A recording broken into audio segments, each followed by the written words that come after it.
Good morning and welcome. Here we are once again, and I'm glad you're here. If you are joining us, make sure that you get yourself ready, put on the brakes, grab a cup of coffee, and join the conversation because it's time once again for Coffee Breaks with Steve.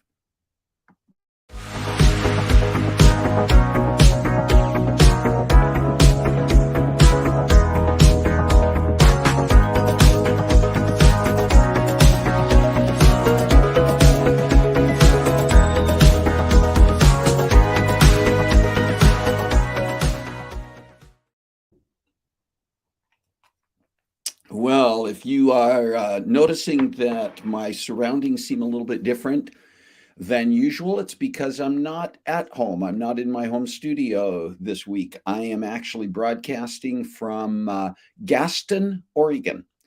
I'm here in the Portland area this weekend because I'm going to be attending my high school reunion in just a few hours here. And that's what we're going to be talking about today. If you've been watching the promos this week, you've seen that we're going to be talking about our high school reunions, how we feel about those, the good, the bad, the ugly, the otherwise about those. So hopefully you are ready to participate. If you are just joining us, make sure you do what I see other people doing on here already, and that is saying hi in the comments. Hello, Kathy Glavin. Hello, Carissa.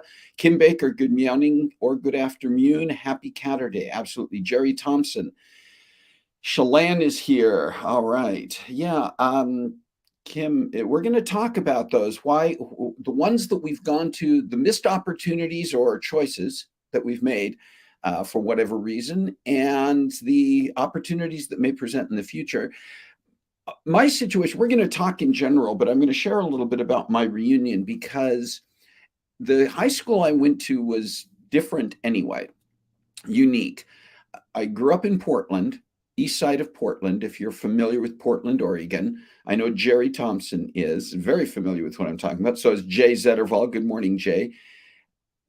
But we, during the 60s, that area of Portland was growing. A couple of areas of Portland were growing. And so the decision was made to build a couple of new high schools. They built one on the west side, Jackson High School, and they built one in Northeast Portland to take the overflow from Grant High School, Madison, and I think maybe Marshall, because that area of Northeast Portland, they were projecting a lot of growth, a lot of building new houses and population growth. Part of it was there was an east side a freeway bypass that was going to go through a little bit further east, and they thought that this area was going to grow quite a bit. So the high school that I went to, that a couple of other people on here, Kathy Garlick, good morning. Um, Jerry Thompson says that's a nice way to sum it up. We'll talk a little bit more about that, Jerry. But John Adams High School opened in 1969. And just to start with the weird, closed in 1981. That's 11 years of classes, I think, something like that. Class of 70 through, actually, class of 70, there wasn't even a graduating class because when they opened the high school, they brought over freshmen, sophomores, and juniors from other high school and let the seniors finish at the schools they were at. So the first graduating class from Adams was in 81 or was in 71. And no, wait. Yeah, that's right. Wait a minute. It's going to be one of those mornings, I can tell. And then the population did not grow. Enrollment at the school never really reached its peak, and by the late 70s was already diminishing. And so they made the decision to close Adams. They also closed Jackson, the other new high school. I think they turned them both, for a period of time at least, into middle schools. Jackson may still be a middle school. Adams, they eventually found that this building that they had built by the current codes and everything, that because of the way they built it, the way the structure, the fact that it didn't have windows that open, this very modern design, didn't have windows that open. It was all internal air circulation. And the ground, turned out the ground they built it on, they determined there were very high levels of radon in there and other things that were not healthy. A few years ago, they actually tore down this building, tore down Adams High School. It's just really weird. But the other thing about Adams that was unusual, it was this experimental high school, the curriculum and design for which was put together by a group of doctoral students who, I think at Harvard, somebody remembering better than I am on limited toxic mold too. That was the other thing Jerry's mentioning here. Radon and mold. Um, they built this design that was supposed to be revolutionary. Now there are aspects of the kind of design and structure and curriculum that they put together, this group that sold Portland Public Schools on the idea for Adams. Elements of that I've seen crop up since then in other high school settings. The thing about Adams was, first of all, it was they designed what they called houses originally. I think later on it became schools and teams, but it was, you stayed within a certain structure for most of your general education courses, like half a day. And then you branched out for other classes that you wanted to take your, whether you were needed to get into specific, some of the science and math may even have been internal in the general education, but also a lot of your electives and things like choir and theater and shop and those things were outside. That was the other half of the day. Over a period of time, it became, they kind of restructured it. They went through a lot of restructures over the years.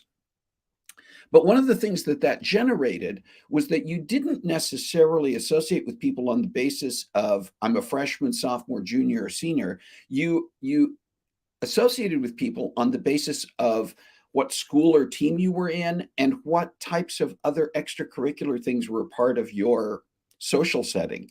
So for instance, for me, I was very involved in choir and in theater. And that's where most of my friends were. That's who I hung out with. And it didn't matter how old you were. It didn't matter what grade you were in. And in fact, there were a lot of people. I remember when my older sister, Kathy, graduated, 2 years older than me, there were people wondering why I wasn't graduating. And I said, I'm only a sophomore. And they, oh, I assumed you were a senior. And some of them didn't know that Kathy and I were related, even though, we always hung out together and stuff. So I just thought you were friends. I mean, it was just the way the social structures worked. And I'm not sure if it was true in the exact same way for everybody. That generally speaking is what it was about. And so I'm curious for you about what your experience was. Well, let me stop for a second. The reason that that's relevant is that although Adams has had some specific class reunions over time, particularly in years past, in more recent years, the trend for Adams has been all class reunions, where they get everybody from all the 11 years that Adams existed together for a reunion once a year. And it sort of grew organically and has continued from there. We're going to be talking about that, but I'm wondering what your experience is. I want you to share your own experiences. And are you a person who looks forward to those? And the other thing, by the way, with that is that then you're not necessarily going, I'm not necessarily attending a reunion because it's my 10-year or 20-year reunion. A couple of you have referred to some of those situations, but they've been scheduling an Adams reunion other than COVID interrupted. The last several years, there's been an Adams reunion every year for whoever wanted to come from any of the classes.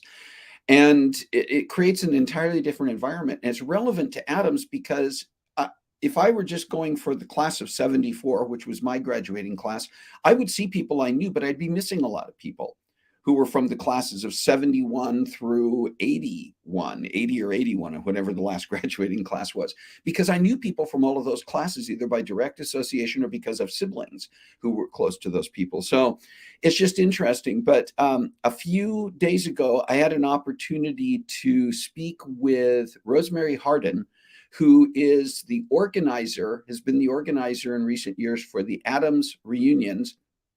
And that was odd. And so I'm going to play the recording of my conversation with Rosemary. Here we go. Joining me now is Rosemary Hardin, who is one of my alumni classmates. She was actually a couple of years behind me in high school, but we went to John Adams High School in Portland together. And Rosemary has been really the spearhead for the last several years in organizing an all-class reunion for Adams High School, and several years in a row. It was just really successful, even working up to that one. Is that 3 years ago now that we had the big 50th anniversary of the opening of Adams? But anyway, Rosemary, welcome to Coffee Breaks with Steve. Glad you could join me, even though for the sake of being transparent, we're recording this ahead of time because at the time that I'm doing this live, you're going to be setting up for this year's reunion. That is so true. So I am so thrilled that we're able to do this ahead of time.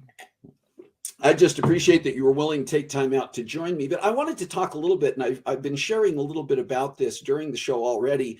But Adams, talk about, our Adams reunions. Adams was kind of an unusual creature, if not a unique place, in that there wasn't really as much of an emphasis when you, in your social circles, with which graduating class you were in. People didn't care if you were a freshman, sophomore, junior, or senior. It was really about what you were involved in. The circles that you congregated in were based on your interests, right? Right, exactly. And yeah, it didn't have that structure of that so many traditional high schools do, of that sort of delineate between among the classes. You've got your first years, your sophomores, and it wasn't like that. And we were frequently in classes with people who were older and younger than us, and by a couple of years. So it didn't matter. And we just took classes and did what we were interested in, no matter where we were in our high school journey. Yeah. And so that's that lends itself to having an all-class reunion. Plus, right, our school was only open for 11 years. We only operated for 11 years. So we're a pretty small community anyway. And just to clarify that the school was built and opened on the basis of anticipated population growth, demographic projections for that part of Northeast Portland. And over the course of time, the enrollment never really got to the stage they expected it to, and was beginning to taper off by the late 70s. As other areas were growing, and so shut down. I mean, this brand new building that then got converted to a middle school and eventually torn down for reasons we won't go into. But there have been Adams reunions in the past. You were talking about there wasn't as much emphasis on the class, and the other thing is it was very usually typical within most typical high schools where the senior class president and officers were responsible in the following years for organizing reunions. We didn't really have that in the same way. That was often the tradition. And I just was thinking about this idea of the all-class reunions and how this got underway. What prompted you, what inspired you and led you to begin thinking about and putting together these all-class reunions several years back? What was the first year? So first of all, let me say I was not the one who started them. I would love to take credit, but I am not that person. So it's sort of like we talked about earlier. It was sort of hit and miss. Whoever felt like they could step up and take the time and do it and had the energy would organize these, and they were sort of hit or miss. And then one woman, I think, sort of by default started doing it, and I started to get involved. I think I showed up a couple of years, early in the morning to help set up, and then. And then in 2018, I did that, and it occurred to me at that one that the next one was going to be our 50th anniversary, and it kind of a light bulb went off, and I thought, we need to make a big deal about this. That one was amazing. I mean, both the night before the first evening, that banquet type of thing, and it was a little more not formal necessarily, but people were kind of dressed up. I mean, it was a little bit of a fancy event. We hadn't really seen that. And then the next day, I mean, I would say that had to have been the biggest attendance of any of the reunions so far, right? I would think so. I mean, so that evening at the kind of the evening banquet, buffet mixer that we had, dance, I think there were nearly 300 people that showed up for that. And for Adams, That's huge. That's huge. Yeah, yeah. Because normally at our yearly all class potluck picnic, we try to keep them informal. There's no cost to them. You bring food if you can. There's always way too much food to eat, and it's just about the camaraderie and the connection. So, Yeah. but we did want to make that one kind of special. And Steve, so many people said, "Oh, Adams isn't going to do that. They're not going to wait. Nobody's going to pay $50 a ticket for this." And I thought, I think you're wrong. I Yeah. think they will. And they did. So Yes. I was thrilled about that. And people both at the evening mixer and the next day, I mean, there were people who had not come to any of the prior reunions. There were people I know. saw that I hadn't seen or talked to in 40 plus years. Oh And my we're not God. on Facebook. And so I hadn't, there was Yeah. no connection. Have you ever found this, Rosemary? This is kind of an aside, but I think it does relate to why some people don't want to come to reunions, is we get into this mode of saying, well, nobody's going to remember me. And Yeah. I mean, I think it's a typical reaction. You say, Yeah. well, that's your insecurity, but it's like, well, Sure. and it's just amazing. I had people at that evening mixer and the picnic the next day who I hadn't seen since high school, and in some cases Yeah. really hadn't interacted with them since elementary school, Mhm. who came to me and shared memories that they had going back to our elementary school days, which I Oh remember, my but you always go, gosh. well, I remember that, but they're not going to remember it. And they say, I remember when we did this specific thing. I'm going, oh my gosh, it's amazing how many of those things from our childhood, from our adolescence, from our teenage years shape us and remain part of our lives. And I think that's part of Yeah. the reason that these are important. And with that, Yeah. I kind of wanted to hit, you were talking about that camaraderie. There are people, I interact with people who say, I don't know that we need these. And this I think, has increased to some degree. Actually, I think there are two camps since COVID. There are some people who've now gotten very accustomed to this idea that we meet virtually. And Right. there's Facebook, and there are these, you can put together a virtual meeting with 500 people. And people say, we don't need these in-person reunions anymore. It's a lot of expense. It's a lot of trouble. It's time consuming. Some people have to travel. We've got social media, we've got cyberspace. And I'm curious, from your standpoint, why do you think it's important to keep scheduling and holding these in-person events? Because we're human beings and we need to connect with people in ways that are more meaningful and more intimate than Zoom. I mean, Zoom, Zoom, virtual, whatever. I mean, it's great for pandemics, or when people are across the country or across the world from each other, or for some reason, if you can't, they're wonderful, the virtual connections, but nothing can ever take the place of in-person, face-to-face, skin-to-skin contact. Nothing. I think reunions are important. And actually, when you had asked me to do this, I kind of started to do a little research, and I kind of dug into, inside to figure out why do I do this? Why are these so important to me? And it's because we connecting with family, whether it's your family by blood or it's your family by choice or whatever the circumstances are, is a way to reinforce those feelings of belonging and connection, and we don't get that with Zoom. When we're face to face, it forces us to be present in a way that you don't have to be on Zoom. I mean, when I'm on Zoom, a lot of times, my head's down like this, I'm checking my phone, and you can't do, well, you could do that face to face, but oh, how rude that would be. But, Yeah. I really think that that's why they're important. And I think that they will never become family reunions, class reunions, whatever they are. They'll never become passé, because we long to be part of something and to be part of that connected fabric of our humanity, and reunions help get us there. I love that. I love that reference to family and that and making that connection that way because how true is that? You know, even if all these years have passed.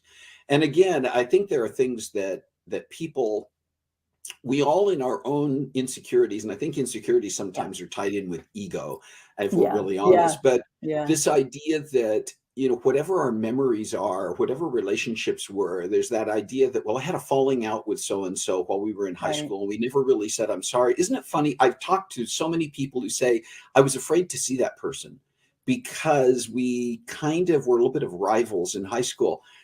You know, the years erase, there's such an, there, the years create such an equalization in so Yeah. many ways. Yeah. And a different point, let's face it, when we were in high school, it was a very coming of age time, a very life Yeah. shaping time, Right. but we were Right. all pretty immature. We Yeah. Of thought we knew course. it all, but Yeah. we were pretty immature. And I think that's another reason why it's great to get together all these years later Hmm. because Hmm. you approach each other with all those remember whens, but from an entirely different frame of reference, entirely different perspective than you had when you were kids with hormones and crazy ideas and whatever else was Yeah. going on, right?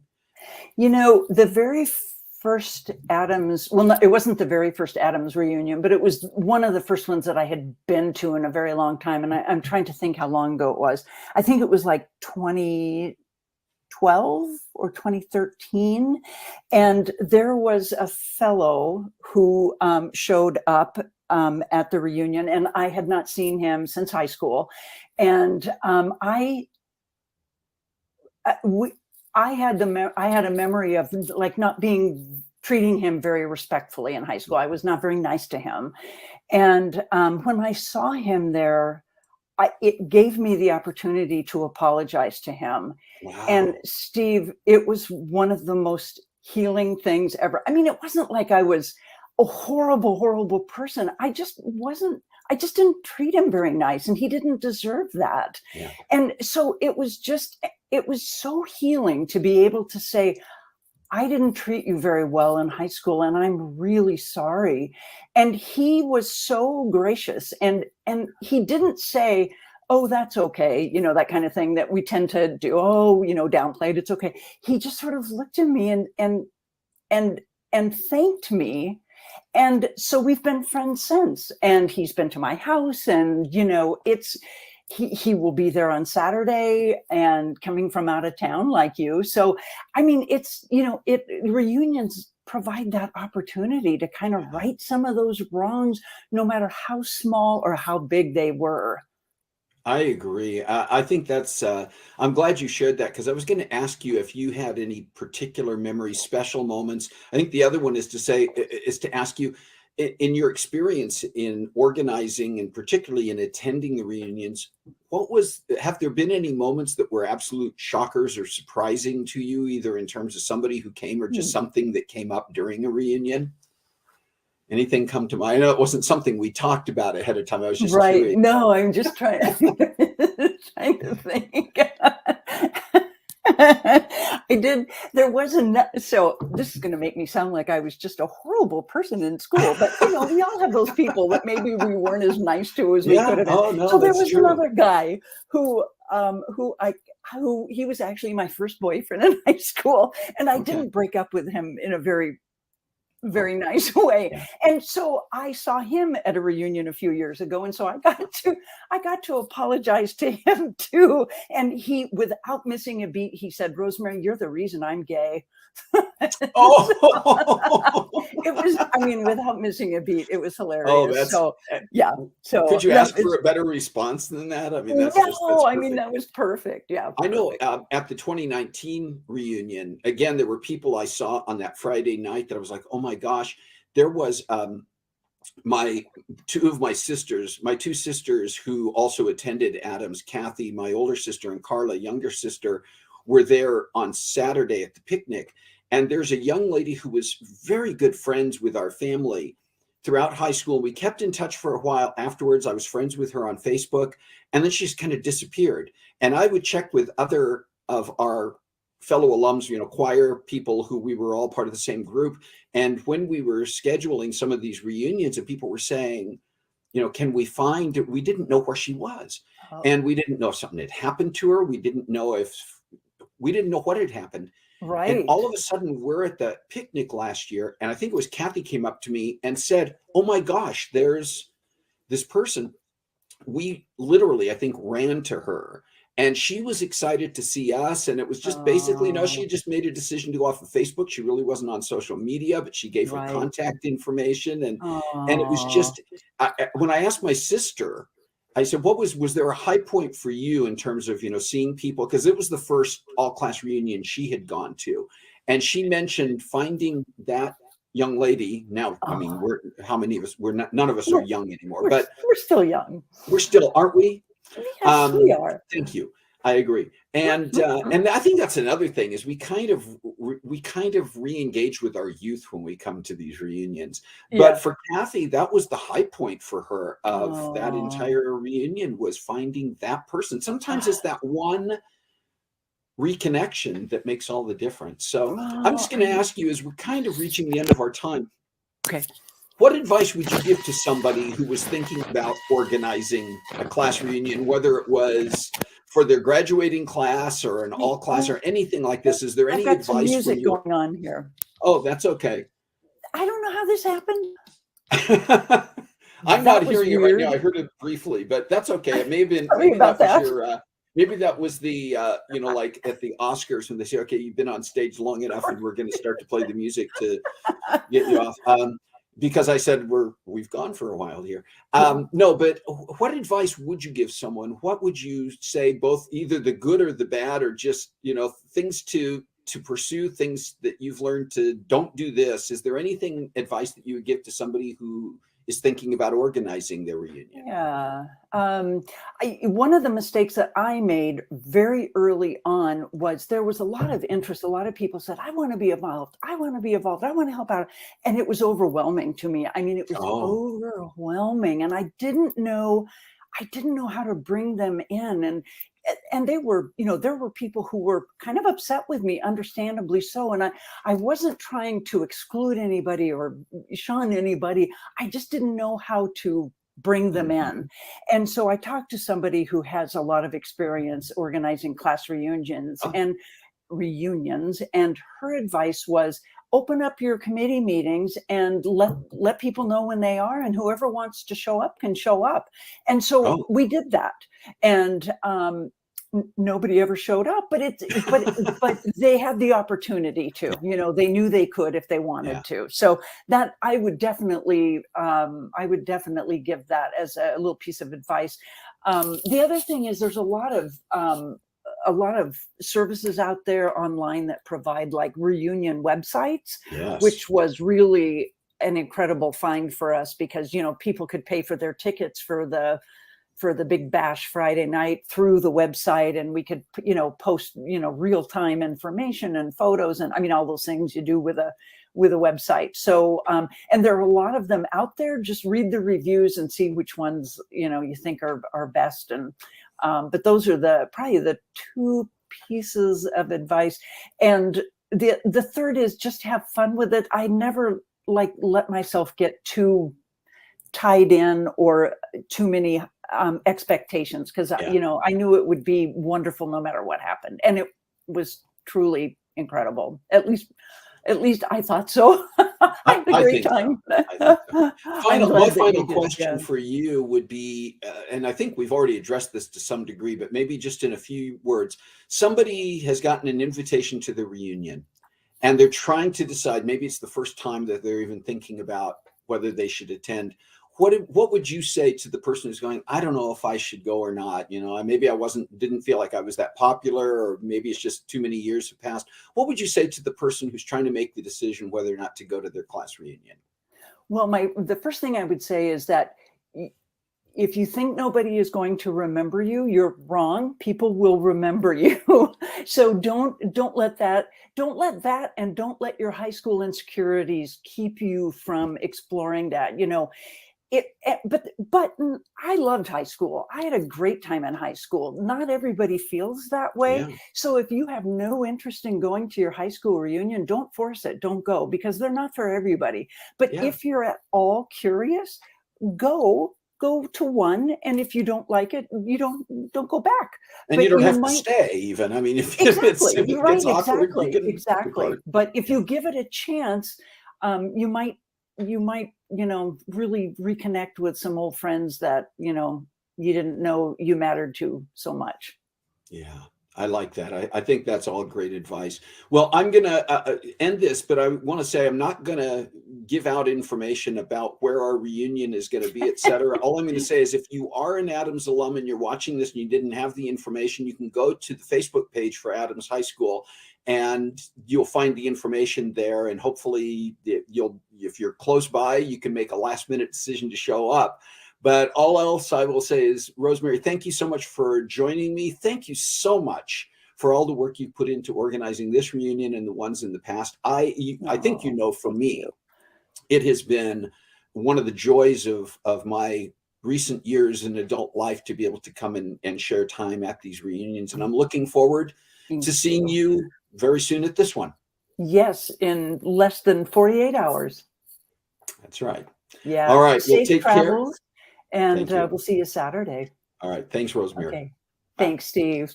Bye-bye.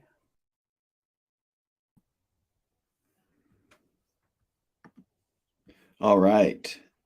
Back again here. I hope you enjoyed that. It was a grand experiment for Coffee Breaks with Steve to do that. I think that's the first time that I have pre-recorded a conversation in order to play it during the live broadcast. So I think it worked out fine. But and I do appreciate, again, thanks to Rosemary for being here. I got so quick at the outset of our show today, and I know we're already running a little bit late here, but I didn't talk about any special days this week, and I'm not going to spend a lot of time going over some of just the general special days, although there were some interesting ones. But I do want to take a moment to mention a birthday coming up this week. It's my brother Scott is celebrating a birthday on August 10th. And so happy birthday, Scott. I feel great that I get to be here in time. I'm actually at Scott and Kathy's house today in Gaston for this and staying with them the weekend so I could attend the reunion. So we're going to have a chance to do a little bit of early celebrating this weekend while I'm here. But happy birthday to Scott. And I just want to encourage you again, if you are watching live and have joined the conversation, or you're watching this later and recorded, to give your own comments. I think it's interesting how we do view reunions. Sometimes we don't want to go to a reunion because of those awkward or embarrassing moments that we still relive and remember, life's most embarrassing moments all these years later, and they still haunt us.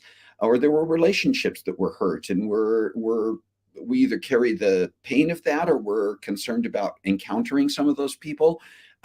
We don't feel like we were popular or known. We don't think, sometimes it's because we say, I don't know that I've aged well. I look at myself in the mirror and I think, well, I'm bald, or I'm gray, or I've gained weight, or I'm wrinkled, or whatever it might be. Bottom line is, so is everybody else. We've all gotten older than we were in high school. And I think it's okay. It's okay to see each other now.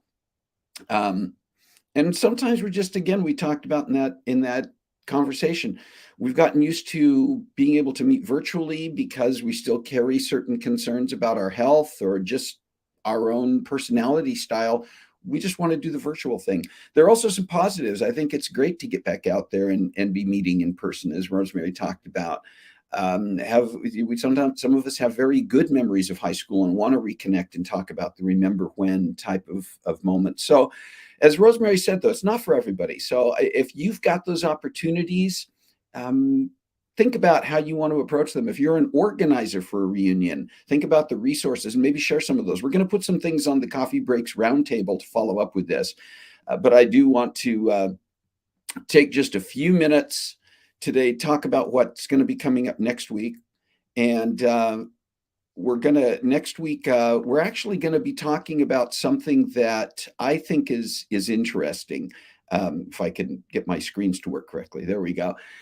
We're all being impacted by inflation, by costs increasing, and all the issues that have come up in our economy. Next week is not going to be a gripe session. I know we've all got our own issues about gas prices, grocery prices, supply chain issues, etc. What we're going to talk about next week, what I'm going to share, and I hope you have some tips that you can share, are what are some ways that all of us can employ? You know, it used to be back in the old days, you just, well, I can get better prices at this store, or I clip coupons. Some of you may still do that. But what are some of the tools, tricks, apps, tips, hacks, etc., that we can all use to help us save money and help us to fight what inflation is doing? So we're going to talk about that next week. In a couple of weeks, I've got another guest coming on, and we'll talk about that a little bit more next week. But we're going to talk about how the job market has changed, partially because of COVID, some things that were already happening, and how both recruiters looked at candidates and job seekers looked at applying for jobs and determining how to go through that process. Some things changed because of COVID. Some things were changing already, and COVID accelerated them. And some things have just changed. And I've got a guest coming on who is a recruiter, a specialist in job recruiting. And we're going to talk about what has changed and how people should think about looking at the job market these days. And then 3 weeks out, we're going to have just a little bit of fun. The topic's going to be, you had one job, and we're going to share some funny pictures and some funny stories about people who you had one job to do, and talk about things like the putting a line down the middle of the road and not moving the dead possum out of the way, just painting the line right over it, or putting together a commercial bathroom, public bathroom, and putting the toilet paper all the way across the room. Just different things like that. We're going to share some funny moments. If you have ideas about a topic, if you have things that you think we should be talking about on coffee breaks, or you have a person that you think would make a good guest, don't just make it pie in the sky, but maybe somebody you have a connection with that you can help make an introduction for. Anything, though, throw them out there. Love to hear those. And this is our conversation, so I want to make you a part of it. You've stuck with me a little bit longer than usual today, and I hope it's been fun. I hope it's been exciting. But just want to thank you for being here. If you are planning on attending the Adams reunion later today, I don't know if anybody on here is, but then hopefully I'll see you there. I'm going to be getting ready to go right after this and go and make my appearance, looking grayer and more wrinkled and older and whatever else. I don't care. It's just fun to see people. But anyway, listen, we're still living in times when so much is happening around us. Some good, some bad, some otherwise. But as you know, we all have power. We all have a voice. We all can make a difference. So please find a way to make a difference in your world this week. And I'll see you soon. God bless you. Have a great week.